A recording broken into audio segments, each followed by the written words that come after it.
一个33岁的大龄剩女又给我讲了一段啊，她自己的亲身经历啊，还真的挺闹心的。她就是说吧，这个女生找对象，你要是啊在25、26岁之前遇到了一个差不多的，就赶紧的谈恋爱，不要总拖着了。你会以为后面会有更好的，但其实呢，真的没有那么多的必然。她说啊，女生挑来挑去，最后都是自己把自己挑剩下的。我那会儿大学刚毕业，家里就给我张罗着介绍了一个小伙，自己做生意的，他家里呢是家族企业啊，条件很好，他人也挺能干的，就比自己大2岁，家里人都觉得我们俩特合适。最关键的是呢，这个家伙他还非常的喜欢我，特别想娶我。他说你要是跟我结婚啊，100多平的房子我全部都写你的名字啊，彩礼呢更不用说了，就以我们当地最高彩礼为标准，然后给你提辆50万的车，你愿意上班就上班啊，你要是不愿意上班呢，那你就跟我一起做生意啊。有了孩子呢，你愿意看你就看，你不愿意看呢，就让我妈看。我妈心又细啊，又贤惠，她喜欢带孙子。再说了，她也掌握着家里的财政大权，能给咱养孩子看孩子啊。她看着孙子一高兴，那你不就想干嘛就干嘛了吗？只要啊你愿意跟我在一起就行了。可是当时呢，我就不知道哪根筋出了问题啊。说实话，可能呢真的是因为当时太年轻了，经历的事情又太少，也没有什么社会经验。大学的时候我谈过2个男朋友，都是那种条件很好，也很优秀，还对我特别好的那种。所以呢，我以为这个社会上的男生啊都会是这个样子的啊，都是那种对我又好又真诚，然后呢条件也非常好的。我真的不知道进入社会以后会遇到那么多奇葩的人，所以那个时候我觉得我没那么喜欢他，我就拒绝了人家。我一直就没有放下想要追求爱情的这个执念，而且呢，我当时觉得自己啊太年轻了，应该享受几年自由自在的单身生活，再考虑结婚。世界这么大，我要出去走走。到后来啊，大概过了2年，有一次我就回老家，他又联系我了啊，还给我发了个女孩的照片，问我这姑娘怎么样，让我帮她参谋一下。我仍然非常淡然地说，这女孩挺好的呀，你俩挺般配的。结果我没有想到的是，他对我还是非常执着呀。他跟我说，我知道你还单着呢，如果你现在愿意的话，我还是愿意娶你的。这一次啊，我又拒绝了他。后来他结婚了，我呢还在相亲，遇到的男人还真的没有比他条件好的，就算条件能够达到，但也没有他那股子真诚的劲儿了啊。有条件特别好的，似乎人家对我呢也不冷不热不温不火的。后来我就过了30岁，这个时候我才发现30岁真的是女人择偶的一个大坎儿啊。介绍的对象综合条件已经断崖式的下滑，要么就个子矮，要么就收入低，要么就长得丑啊，要么就是离异的。总之再也没有遇到过那个时候他那种条件还对我那么来电的男人了。相亲中遇到过很多大龄剩男啊，奇葩的非常多。总之相亲这条路一路走来，真的是一言难尽的。如果时光能够倒流，能够回到那个时候，我一定听我妈的话，并且我真的想给那个时候的我2个大嘴巴子。我当时要是有现在的心智，那我现在儿子都能打酱油了。真的想劝大家一句，就是一定要珍惜年轻时候遇到的对象，差不多啊就不要再挑了，就尽快的结婚。因为你越往后挑，你越会发现你可能既遇不到你想要的真诚和爱情，你也遇不到你想将就找个条件好一点的人啊，并且你一定会随着年龄的增长遇到越来越奇怪的人。你们说是不是这样？高质量的男性哈，他们对待感情到底是一种什么态度呢？最近有个25岁的小姑娘找到我说哈，之前呢在活动上啊，她认识了几个挺优质的男生啊，都在追求她。于是呢她就有点慌了，不知道选哪个更合适啊，所以呢索性啊就都联系着。她跟这些男生呢聊了大概10多天的时间，分别跟他们见了1次面，吃饭看电影。但是就这样吧，她觉得特别浪费时间，因为她说分辨不出来啊哪个更真诚。于是她身边的闺蜜啊就开始给她出主意了哈，说你就带他们去大商场，看谁更舍得给你花钱，不就都清楚了吗？这个蠢姑娘哈，就真的按照她闺蜜的去做了。结果呀，有3个男生啊都推脱了哈，找借口走人。有2个男生呢，根本就不进商场的门，说你要买东西你就去逛呗，我在车里边等你。有2个男生啊给她买了东西啊，但是其中一个呀回家就把她拉黑了，说我们不合适啊。最后还有一个哈，就问她愿不愿意做女朋友啊，还想亲她。这女孩就推开他说啊，还没有想好呢。于是这个男生就说了，那你这还没想好呢，为什么让我给你买东西呢？咱们来看看哈，现在的男生都成这样了。优质的男生啊，他们不是花不起这个钱，他们只不过觉得相亲认识的陌生姑娘还不了解你的本质怎么样呢，在你的身上花钱那是一种风险行为，不管他有多喜欢你，他都明白一个道理，谈钱会伤感情，谈感情呢会伤钱，所以他们信奉公平的原则，我付出了，那你也应该有所付出吧，饭也吃了，礼物也收了，那你说你没有想好是几个意思呢？我珍惜你的时候，你也应该珍惜我，我捧着你的时候呢，你是杯子，我一撒手你就成了玻璃碴子了我可以惯着你，但是我也可以换了你在他们的世界里感情从来就是你争我也争，你假我转身，你对我好呢，我涌泉相报，你要是和我玩套路好吧，那对不起套路嘛，我可能玩得比你还溜呢，大家说是不是这个道理呢？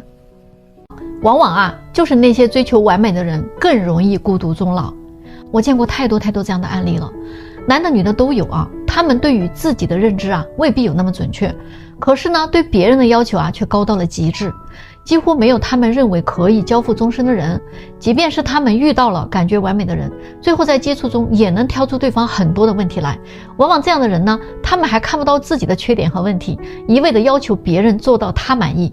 我认识一个大姐今年都50多岁了，离婚20多年了，近些年呢一直是一个人生活，有个儿子已经结婚了，在国外工作，每年最多回来一趟。虽说那些年带着儿子比较辛苦，但是呢生活还算充实。可是最近这几年吧，他退休了，特别是儿子在国外结婚之后，刚开始呢退休生活的那2年过得还算是很惬意的，也不打算再找什么老伴儿了。他想着自己这么多年都过来了，老了还找个男的去伺候犯不着。但是前不久他在家里摔了一跤撞到了头部，他忍着痛自己打电话给医院求助。救护车来的时候他已经晕在床上了，儿子到第3天才赶到。他躺在医院的那几天，脑海里一直在重复那天自己一个人无助的情景，心里有一种说不出的无力感。突然呢，这个时候他有了一个想找个老伴儿的想法了。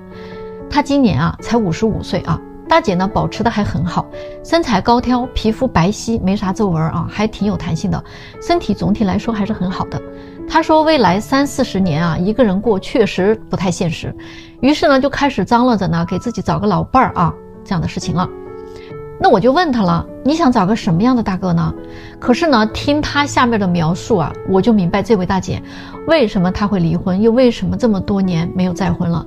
她说是没有合适的所以呢一直拖到了现在就算了。但是我觉得她忽略了一个重点，就是她的要求太高了。大家可以来听一听，你们觉得她能不能找到这样的一个伴侣？她要求男的在58岁以内，48岁以上，她呢是1.66米，要求男的呢是1.78米或者到1.80米，矮一点都绝对不可以，太高了也不好。而且呢要求男的不能有啤酒肚身材要修长，不能掉牙，不能秃顶，也不能有白头发，没有体臭，最好呢是单身。如果是离婚的有孩子的话，必须是判给女方的，最好男方呢是一个人过，而且呢是现在已经没有父母的那种。房产方面的话，要求比女方的多，面积呢也得比女方的大，工作要稳定，收入要比他的高，他自己大概退休金是6000左右。他要求男士呢必须呢是3万以上的收入，而且必须没有不良嗜好，比如打麻将跳舞喝酒最好呢一样都不沾，不能接受吸烟的，如果一定要吸烟，那你抽雪茄可以。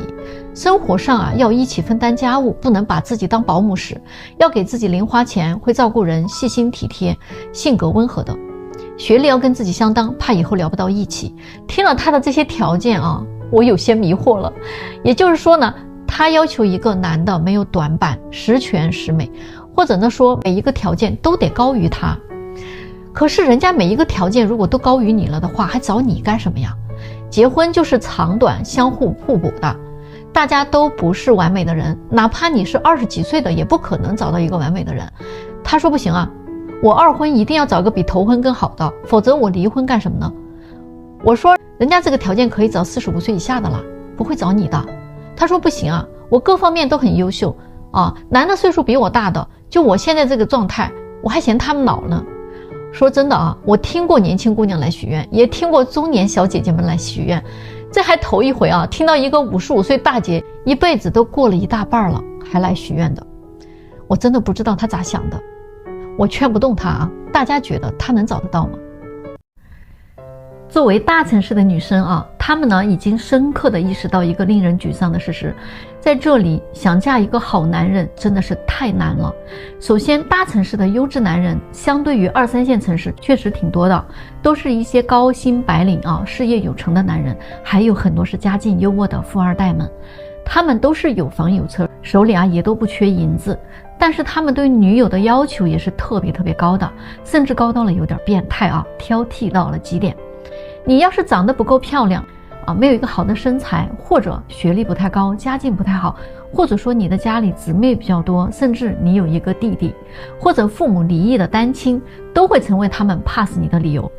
对这样的你，人家根本不屑一顾的。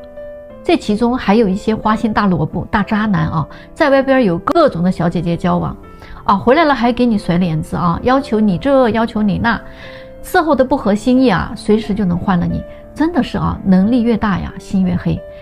而且呢，大城市里的女孩还得时刻保持着一种状态，她必须得塞个假包吃点素食让环保成为口头禅呢。因为只有这样才敢说自己一双靴子穿了1年了花了几千块钱买了一只包，在朋友圈刷爆了这个照片，之后还要想办法再弄一个。对于普通家庭背景的女孩子来说，这样的消费压力真的太大了，而且随着年龄增长也越来越难以承受。为了让自己显得不穷酸，她们不得不成了月光族，要么就披星戴月的拼命搞钱，要么就费尽心机搞男人的钱。最后呢，大城市的男生普遍比这种女生都要娇气。说起来也真是不太好听，但现实是很多的男生真的是像被红太阳抚养长大的孩子，他们可能会因为领带的颜色不适合都会发脾气或者会因为咖啡没有加奶都要骂人，甚至会因为升职加薪没有到位都想停止努力了。他们也会因为一次失败的恋爱就放纵自我。可是如果你在他的身边你生了个病需要他照顾的话，这个时候这些男生恐怕连给你端一碗热汤都做不到，他自己还需要别人照顾呢。但是偏偏呢，女生又慕强，穷男生根本不给机会，条件好的男生又把握不住。为了不将就不下嫁，女生最后都想在遇到那个对的人之前让自己变得更加优秀，最后都成了优秀的女汉子们。所以说大城市女生不好嫁真的是实至名归的。但话又说回来，我们并不是完全没有出路的。如果你感到你的身边确实缺少靠谱的男性的话，那么我们就把目光放到外面去出去旅游，出去交朋友参加活动认识人，和志同道合的人交流，或者到我的评论区留言到我这里领一个也行你的迷失的瑞肯定正在哪个角落等着你，但是你一定得行动起来，好吗？天天我这儿都有来许愿的人，天天都有那些大白天梦游的人，做着梦就飘过来了他们真的是把我这当寺院了。之前呢有一个40岁的博士后女士要找年龄相仿的成功人士，不接受个子太矮长得太丑的，不接受离异带孩子的，不接受体制内的嫌弃人家挣得太少了。她还是个丁克，不喜欢孩子，更不想生孩子。我记得我当时就拒绝她了我明确的跟她说，跟你年龄相仿的成功人士40多岁的男人正是男人的黄金年龄，人家还那么优秀的话是不可能找你的。有大把的30岁以下的女生愿意跟他结婚，给他生孩子，你呢年龄已经这么大了，就这一项都不在人家的选择范围内，更何况你还是个丁克，不想生孩子。也就是说，你想让一个成功的优秀男士娶你回去过着锦衣玉食的生活，但是呢你花着他的钱，过着他给你的贵妇生活，但是你还不想给人家生个孩子。更何况这一类优秀男人没有几个不想要孩子的，要不然他的财富和优秀基因怎么传承下去呢？你这是在挑战人性，知道吗？所以你这个想法完全不靠谱结果他就很不服气起来反驳我说那不一定我也优秀我也有优秀的基因有几个女生能读到我这个学历的，说明我的智商高我有有趣的灵魂那小姑娘多浅薄，大部分都是图她钱吗？我不会我肯定会成为她的精神伴侣如果非要个孩子我也能接受代孕。天哪，我当时就跟他说亲爱的，门在那边，你出门右拐走到路的尽头有一个寺院，你呢去烧个香许个愿行吧结果好吧，最近又来了一个搞不清自己几斤几两的38岁的离异女。说自己是清华这个系统的啊，所以呢，想要找一个清华的老师或者教授啥的啊，会比较有共同语言。自己呢是未婚，但是生育了一个男孩，已经有10岁了。然后呢，希望对方有孩子，或者是不想要孩子，自己是不想再生了。这个年龄基本上只能做试管了啊，实在不想折腾。说自己的容貌保养的特别好啊，看上去只有25岁左右。我真的是服了啊！38岁了还生活在美颜相机里，咱能不能用原相机拍出来看一看真实的自己啊？他的择偶范围啊，只限清华北大这样的一流大学。他还说他自己啊，其实有一个公司啊，很多业务呢，很多时候啊都跟这些人打交道的。可是因为都是业务关系嘛，所以就不太方便啊谈这个个人感情。所以希望通过我啊，那这位我也立马就拒绝了啊。我就跟他说，你天天都在接触这些人，你都成不了，那你来我这里就能成吗？脑子是不是撞坏了？你们说啊，咋想的呢？这些人。最近呢，我跟一个95后聊天，真的非常意外。这个年轻人啊，颠覆了我的一些认知。我们谈到房子的时候，我问他为什么不买房呢？他问我为什么要买房呢？然后我又问他，那不买房你怎么结婚呢？他又问我为什么要结婚呢？当我问他不生孩子怎么办的时候，他居然反问我为什么要生孩子呢？这个回答可真的把我给惊呆了。这个时候我就感到啊，真的挺震撼的。于是我又问他，那将来你老了，身边没有亲人陪伴，会很孤独的，那怎么办呢？他的回答更让我意外。他说呀，买房结婚生个小孩就能让我长生不老吗？他说啊，你错了，生孩子只会让他继承我的焦虑和贫穷，变得烦恼不断，这种痛苦我一个人承受就足够了，何必还要烧上我的孩子呢？这话听起来好像也是有一些道理的啊。他说啊，养儿防老啊，这种说法只不过是个传说而已，并不能保证老了以后就不孤独。那我又问他，如果没有孩子，人类怎么保证延续呢？他说像他这样的穷人来这个世界不就是凑数的吗？就算生了孩子也只会延续焦虑和贫穷，所以不生反而是对孩子负责任。他还说啊，尽管我的经济状况很差，但至少我没有犯罪，这已经是对社会最大的贡献了，所以也就别让我的孩子来这个世界添乱了。他还说啊，我不是消极，只是呢看透了而已，我自己既来之则安之，我还年轻嘛，可以继续努力让自己过得更好一些，把自己管好，不给别人添乱添堵啊，我就满足了。说实话啊，这个聊天让我有了一个新的收获。我们每一个人其实都注定了要走不同的路，但并不代表其中哪一条就是错的。买房结婚生娃也不一定是每一个人必须的选择，每个人都有自己的生活方式和权利啊，并且有这个自由。关于他的这些说法呀，大家有什么看法呢？咱们到评论区聊聊这个话题呢。相亲现场又来了一波狗血哈！39岁的男士跟36岁的女士相亲，在咖啡馆里，男士开门见山问女士啊，买房了没有？女士说没有啊。又问女士买车了没有？女士说还是没有。然后呢，他又瞪大了眼睛问哈，那你有存款吗？女士说也没有。男士马上说，不好意思啊，那咱俩觉得不太合适，看在媒人是我二姨的份上啊，咱俩坐会儿啊就离开吧。女士这会儿憋了一肚子气不爽哈，说我就不明白了哈，你一个大男人来相亲，跟我这儿问这问那的，算怎么回事呀？难不成你还想跟我一个女的这儿蹭吃蹭喝吗？你的条件是比我好点，但是我是个女人好吗？女人嘛，嫁汉穿衣吃饭呀，你懂不懂啊？你凭什么这么硬气？然后男士就说哈，你今年都36岁了，工作也做了10几年了，每个月的工资吃光花光用光，就没有想过自己买房买车，也没有想过要存钱，而且你没有存款，你有安全感吗？你想的就是以后嫁个老公呗，能拿到一笔彩礼，然后呢就让老公买房买车，对吧？你书虽然读的比较多，但是你这个思想还在旧社会嘛？都什么年代了哈，早就已经提倡男女平等了，好不好？你就看看啊，我读书的时候你也在读书，对不对？我工作的时候你也在工作，我赚钱的时候呢你也在赚钱，甚至你可能赚的比我还多呢。以前女孩子连驾照都不会有，那现在呢不但能开滴滴，还能开动车，还能开飞机，甚至都可以做宇航员哈，开着火箭遨游太空。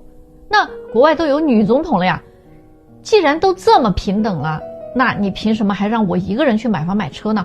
所以你就是一个索取型的嘛，只想拎包入住嘛，那我还有必要跟你谈下去吗？这女的马上就接过来说哈，那我是女的，我要生孩子呀，男女能真正平等吗？都说啊，女人生孩子就跑了一趟鬼门关，难道你们男的就不应该给我们一些补偿吗？这个男的说哈，别，我可不一定想要生孩子啊。你要知道，你生的是孩子啊，不是生的我，对不对？你生谁，你找谁补偿啊？我又不指望他给我养老。目前啊，我看到的大部分啊是养儿啃老，以后啊孩子长大了，他自己要是赚到钱，他能好好补偿你，好好孝顺你。你看哈，你生孩子承担的是生育的痛苦，我生孩子是承担的养育的恩德，所以这个孩子长大以后呢，他好好孝顺咱俩就完事儿了啊。我报答你干嘛呀？我补偿你干嘛呀？我要补偿的话，我补偿我妈不好吗？是不是这个道理啊？这个男的哈，真是能白活。不过你们觉得他说的到底对不对呢？咱们到评论区讨论讨论吧。